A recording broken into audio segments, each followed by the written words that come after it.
Juan Kapitulo 6, versikulo 35. Si Jesus miingon kanila, "Ako mao ang pan nga naghatag sa kinabuhi. Ang muari kanako dili nagayod gutomon, ug ang mutuo kanako dili nagayod uhawon." Pan sa kinabuhi.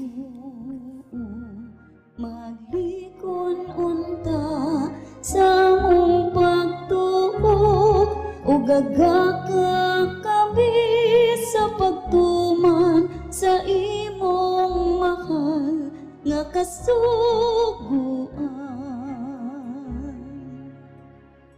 Ang Ginoo na kaninyo Santo sa Ebanghelyo sumala ni San Lucas. Samtang nagpunsisok ang mga tao libot ni Jesus, ipadayon siya pagsulti. Pagkadautan gayod sa katawhan ining panahon na. Nangayo sila usa ka milagro nga ilhanan sa pag-uyon sa Dios. Apan walay ihatag kanila. Gawas niya itong milagro nga hitabo kang Hunas. Ingon nga si Hunas may usa ka ilhanan alang sa mga tao sa Ninive, ang anak sa tao usab maoy maghimong ilhanan alang sa mga tao niining panahona. Sa adlaw sa paghukom, ang rayna sa bagatan mubangon, musudya sa mga tao niining panahona. Kay mipanaw siya katunga sa kalibutan on lamang pagpamati sa makinadmanon ng pagtulunan ni Solomon. O hibalui, nga dinhi ani ay labaw pa kang Solomon. Sa adlaw sa paghukom, ang mga tao sa Ninive, mamangon, musudya kaninyo, kaya hinulsol man sila sa ilang mga sala sa pagkabatil nila sa wali ni Hunas. O hibalui, nga dinhi ani ay labaw pa kang Hunas. Ang Ebanghelyo sa Ginoo.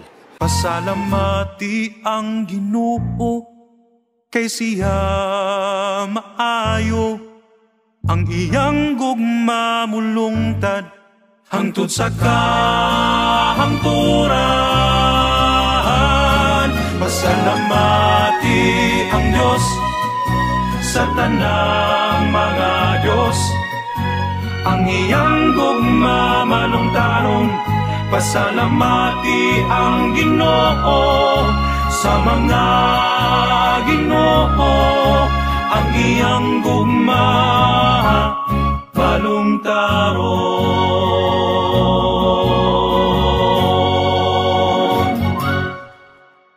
Atong kabaladungan karon ang bersikulo, no? Nagingon, kanangita kini umatimailhan apan walay timailhan nagihatag niini. Verse 29. Nganong gusto man niya ito mga tawhana o ilhanan gikan kang Jesus. Una, nagtinguha sila o mga prueba gikan kang Jesus na siya gayon ang gisaal nga mangluluwas. Kailangan nila nga ang pasalig nga siya mao gayon ang anak sa Dios. Gusto nila nga makasiguro bahin kang Jesus.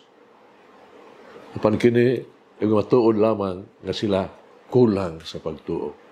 Sila puno sa mga pagduha-duha mahitungod sa pagkatao ni Jesus. Busa dili madawat si Jesus bisan kinsa pa siya. Ug si Jesus wala mamati sa ilahang hangyo aron sa pagtagbaw sa ilang mga personal nga pagka-pasosihon. Ato ang kinahanglan maong pagtuo. Uban sa pagtuo, wala na kinahanglang ilhanan.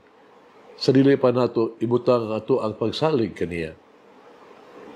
Paghulat ba kita o sinyalis sa dili pa kita mutuo o dawaton siya sa atong kinabuhi? Siya ang sa iyang kagalingon, labaw pa siya kailhanan. Kung unsa kita karon ug unsa nga naa kanato ning kinabuhi mao ang iyang mga timailhan. Mga timailhan kini nga kita gihigugma, giatiman, giluwas niya. Sila may mga timailhan nga siya usa ka maluluyon nga Dios sa tuang kinabuhi. Ang Ebanghelyo nag-ingon, ano labaw pa kang hunas dinhi. Uban sa atong gugma sa Dios, wala na timailhan na kinahanglan aron kita matuo kaniya. Ikaduha, kini mo ang pagsulay kay Jesus. Kini mo ang pag-blackmail kaniya ba? Litag niya. Gusto nilang makita talag sa orong ng mga buhat. Ilang gitintal sa Jesus magbuhat o talag sa orong butang aron makadani og mahurong musunod sila kaniya. Unsa naman nato? Unsa ang atong motibo? Isunod nato sa Jesus, dili tungod sa talag sa orong butang, kundi tungod kay gigugma nato siya. Nadani kita kang Jesus, dili tungod kay sa iyang mga gamhanang mga buhat, tungod sa iyang pagkatao, personalidad. Kinahanglan ba kitang mangayo o mga ilhanan gikan kaniya? Si Jesus tinaw nga nagpakita o matimailhan nga siya nahigugma pag-ayo. Di lamang pinaagi sa buhat nga makapakurat, ng milagro, o maisugon, nga mga pagigpulong, kundi pinaagi ko siyang pag-andam papakamatay sa krus alang kanato. Adunay kanunay siguradong dili maihap nga timailhan sa gugma sa Dios atong kinabuhi. Karon, suliy ko no, paghinumdom o pag-asoy kanila. Sigilanong kini sa usa kinila kayong ni John Vianney, no? Istorya may sa kinabuhi. Si John Vianney ay maunang patron sa mga kura paroko. Siya gitawag siya kura sa Ars, sa parokya sa Ars. St. John Vianney, yano kaayo, balaan, napausanong pastor. Yang gigugol niya ang kadaghanan siyang pastoral nga misteryo diya sa kumpisalan. Usa ka mag-uumagi, hangyo, no? Pumunta na sa paghulagway kaniya, sumala sa iyang nakita.